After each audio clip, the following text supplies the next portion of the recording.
Breaking. King Charles has just summoned the Prime Minister to an emergency audience that broke 70 years of royal protocol.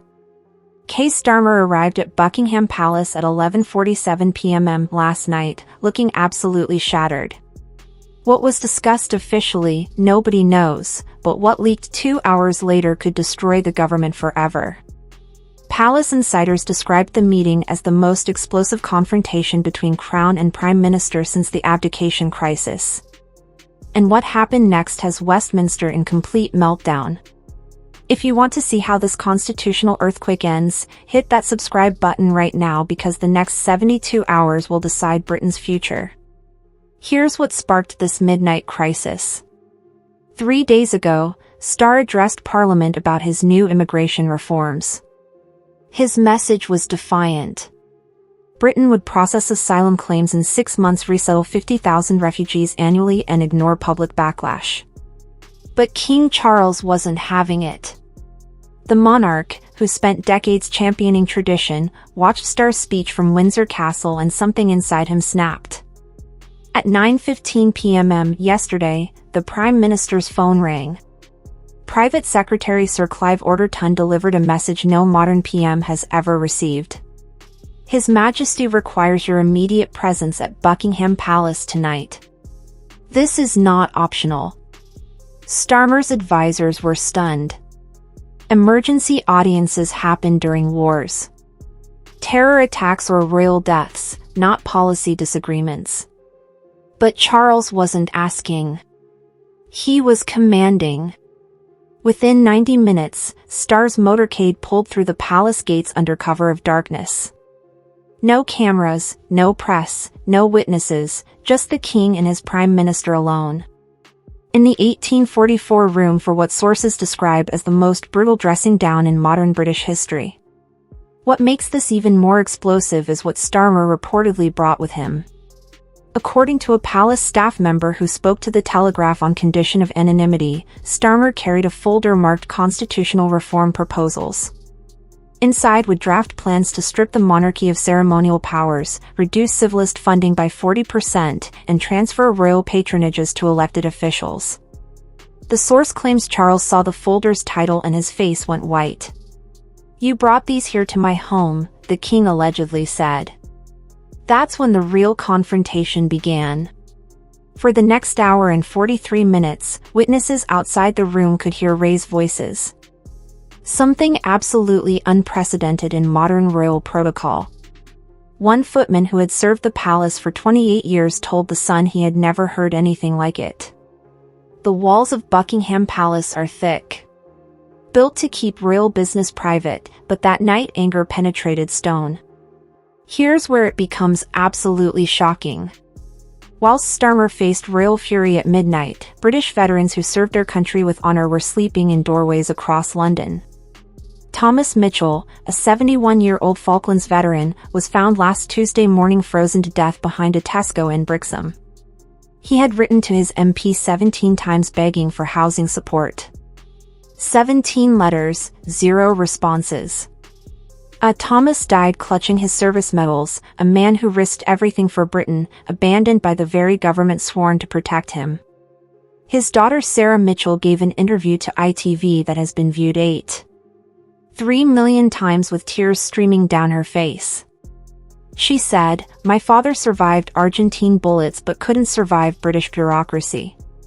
He fought for this country and this country let him die in a car park." That clip is breaking hearts across the nation. Pensioners are sharing it. Working families are sharing it. Even young people who barely know about the Falklands War are sharing it because the injustice is so obvious, so cruel, so unbearable. Meanwhile, asylum seekers arriving by boat receive immediate housing in 4-star hotels, complete with full English breakfasts, Wi-Fi, spending money, and medical care that British pensioners wait months to access. The Daily Mail revealed last week that the government spent £8 million housing 200 migrants in a Kent seaside hotel, that's $40,000 per person, while veterans die in the streets. Documents obtained through Freedom of Information requests show that 73 hotels across Britain are now full-time migrant accommodation centres. These are not host or temporary shelters. They are seaside resorts, city center hotels and countryside inns with gyms, restaurants and entertainment facilities. The Grosvenor Hotel Inn charges £145 per night. Normally the government pays £127 per night per room for migrant families. Do the math. While British families struggle to afford a weekend getaway, migrants get indefinite stays at taxpayer expense. Meanwhile, elderly British citizens who pay taxes their entire lives are rationing heating, choosing between eating and staying warm, and dying alone in freezing council flats. The contrast is so obscene, so morally bankrupt that even lifelong Labour supporters are turning against Starr. Margaret Parsons, a retired nurse from Durham who voted Labour for 45 years, told ITV, "I can't support a party that treats foreigners better than our heroes." Then something happened that nobody saw coming. King Charles, who spent his entire life carefully avoiding political controversy, shattered every rule his mother lived by. At that midnight meeting, palace sources revealed that Charles didn't just express concern. He delivered an ultimatum. According to 3 palace officials who spoke to the Times anonymously, Charles told Starr, "You are destroying the social fabric that holds this nation together. The British people feel betrayed. I will feel betrayed. If you continue down this path, you will force me to consider options no modern monarch has ever used." The word options sent chills through everyone who heard it. Because buried in British constitutional law are ancient powers, the Crown technically still possesses the power to dismiss a government, dissolve Parliament, or refuse royal assent to legislation. Powers that exist on paper but haven't been used in over 300 years. Was Charles actually threatening to remove Starr from office? Constitutional scholars are now debating it. Professor David Blackwell of Cambridge told BBC Newsnight that the royal prerogative to dismiss a prime minister technically exists and has never been formally abolished. If Charles believes Starmer has lost the confidence of the people and is governing against their interests, precedent from 1834 suggests he could act. That was the last time a British monarch dismissed a sitting government when King William IV removed Prime Minister Lord Melbourne, triggering a constitutional crisis that reshaped British democracy. Could history repeat itself 191 years later? Palace insiders say the king was absolutely furious, speaking with an intensity they had never witnessed before. One aide described it as a father confronting a son who had betrayed the family. Another said Charles referenced his mother, Queen Elizabeth II, 3 times during the meeting, saying, "She warned me this day might come, and she knew maintaining the balance was everything." Starmer, witnesses say, sat frozen and pale, unable to respond. When he finally left the palace at 1:30 a.m., photographers captured him in his car, staring straight ahead with hollow eyes. The optics were devastating. The one institution Britain still trusts and respects had turned against him. Within 6 hours, the story leaked. First to the Telegraph, then the Sun, and by 900 a.m., every major outlet in Britain was running it. Financial markets panicked. The pound dropped to 3% against the dollar, wiping £18 billion from Britain's economic value in a single day. The FTSE 100 crashed 1%. Pension funds lost £7 billion and investors fled. Inside the Labour Party, cracks became chasms. Transport Secretary Louise Hay walked out of a cabinet meeting, later resigning. Education Minister Catherine McKinnell, Housing Minister Matthew Pennycuick, and Veterans Affairs Minister Johnny Mercer followed. Social media exploded. Polls showed 71% of Britons sided with the king. Protests erupted across the country. Downing Street descended into chaos. Leadership plots began openly. Angela Rayner and Rachel Reeves positioned themselves for a post-Starr future. International reactions only deepened the crisis, with allies warning of instability and damage to democratic institutions. The next 7 days now threatened to reshape Britain's future with a no-confidence vote, a royal address, economic emergency meetings, and the rise of Reform UK under Nigel Farage. This is no longer political theater. This is a government collapsing in real time. The question now is simple. Did Keir Starmer destroy his own government by taking on the king? Or can he survive the biggest constitutional crisis in modern British history? And could Nigel Farage really become Prime Minister? What happens next will decide Britain's future. As the country braces for what comes next, all eyes are now fixed on Monday's no-confidence vote. A moment that could formally end Starmer's premiership. Labour MPs are privately admitting that party discipline has all but collapsed. Whips can no longer guarantee votes, and several backbenchers have already signaled they will abstain or side with the opposition. If even a small number break ranks, the government falls. Senior MPs described the mood azul, with one telling the BBC, "This feels less like a vote and more like an execution."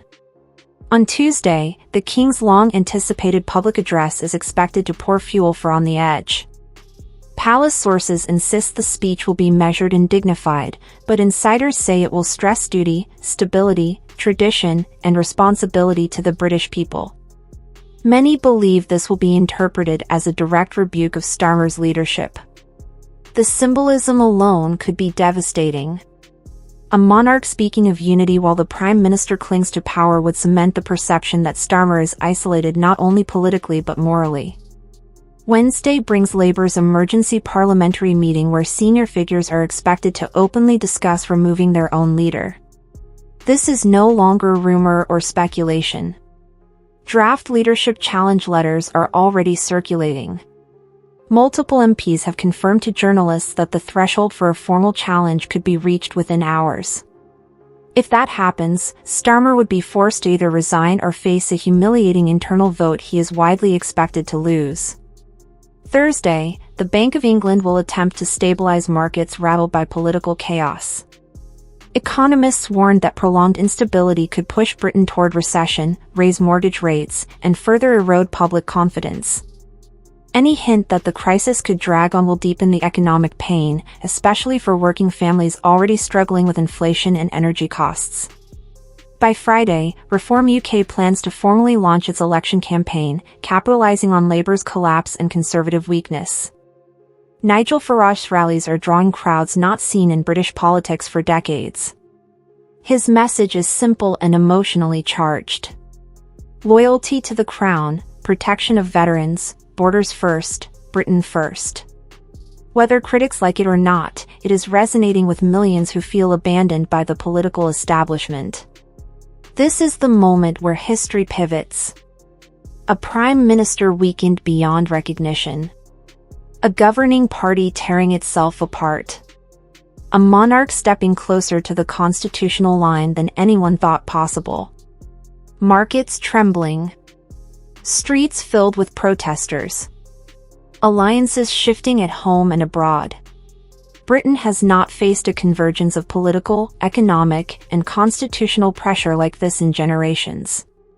Whatever happens next, one truth is already clear. The era of quiet decline and managed consensus is over. Britain is entering a period of raw political reckoning, and the decisions made in the coming days will echo for decades. The only question now is who will still be standing when the dust finally settles.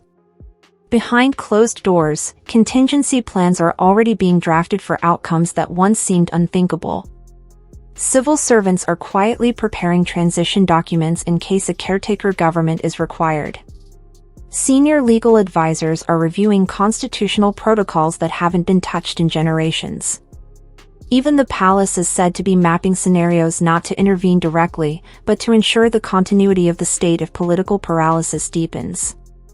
The fact that such preparations are happening at all shows just how far this crisis has gone. Public confidence in political leadership has collapsed at breathtaking speed. Phone-in shows are overwhelmed. Town halls are packed. Veterans organizations, pensioner groups, and trade unions that once stood firmly behind Labour are now openly condemning the government. For many voters, this is no longer about left versus right. It is about fairness, loyalty, and whether the country still honors those who built and defended it. That emotional shift may prove irreversible. Starmer himself remains largely silent, issuing only brief, carefully worded statements through aides. Gone is the confident reformer who promised stability and competence. In his place stands a leader besieged on all sides, abandoned by allies, mistrusted by the public, and confronted by an institution older and more respected than any government. Even supporters admit that every hour he remains in office deepens the damage to his legacy and his party. And yet history is rarely neat. Crises have a way of producing outcomes nobody predicts. Deals may yet be struck. Resignations may accelerate. Power may change hands faster than anyone expects. Or the system may grind forward, bruised but intact, forcing the nation to reckon with the consequences of choices long avoided. What is certain is this: Britain has crossed a threshold. The relationship between government, monarchy, and people has been tested in full view of the world. Trust once broken will not be easily rebuilt. Whether this moment leads to renewal or further fragmentation depends entirely on what happens next. The clock is ticking. Decisions made in the coming days will shape not just the next election, but the character of the country itself. History is watching and Britain is standing at the edge of it. By the weekend, the political pressure is expected to intensify even further. With Labour fractured, the Conservative Party emboldened by the chaos and Reform UK surging in the polls, the possibility of a snap election looms larger by the hour. Political analysts warned that even a short delay could make the situation worse, allowing public outrage to grow and giving opposition forces time to consolidate. Meanwhile, public demonstrations continue unabated with ordinary citizens, veterans, and advocacy groups mobilizing in ways rarely seen outside moments of national emergency. The streets of London, Manchester, Birmingham, and Edinburgh are alive with protest. The voices of thousands demanding accountability, respect for the monarchy, and protection for those who have served the nation. The international spotlight adds another layer of complexity. Allies and global markets are monitoring the situation with intense scrutiny. Statements from Washington, Brussels, Ottawa, and Canberra suggest that even the perception of instability could have long-term diplomatic and economic consequences. Any misstep in the coming days could weaken Britain's influence on the world state. A concern that political insiders say is weighing heavily on both Downing Street and Buckingham Palace. Meanwhile, within Number 10, the atmosphere is reportedly one of panic and confusion. Ministers are struggling to coordinate a response. Communications are breaking down and morale is at an all-time low. Senior officials privately admit that the government's credibility is rapidly eroding. One aide described the scene as total paralysis with decisions being delayed or abandoned entirely. The machinery of government, normally precise and disciplined, is now running on crisis mode, unable to effectively respond to anything beyond immediate damage control. Amid all this, the monarchy has emerged as a stabilizing yet provocative force. King Charles, historically cautious and measured, has taken actions and issued messages that signal a new active role in safeguarding the nation's constitutional integrity.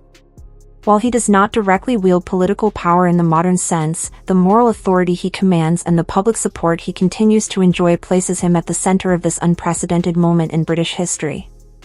As Britain hurls toward the coming week, every move by Starmer, every cabinet reshuffle, every statement from the palace will be scrutinized, analyzed, and judged, not just domestically, but internationally. The coming days will likely redefine political norms, test the limits of the monarchy, and reshape the landscape of British democracy. What happens next will not only determine the fate of a prime minister, a political party, and an opposition leader, but could very well shape the future trajectory of the nation itself. The question remains, who will emerge from this storm with legitimacy, authority, and public trust intact, and who will become a cautionary tale in the annals of British political history? Britain and the world is watching.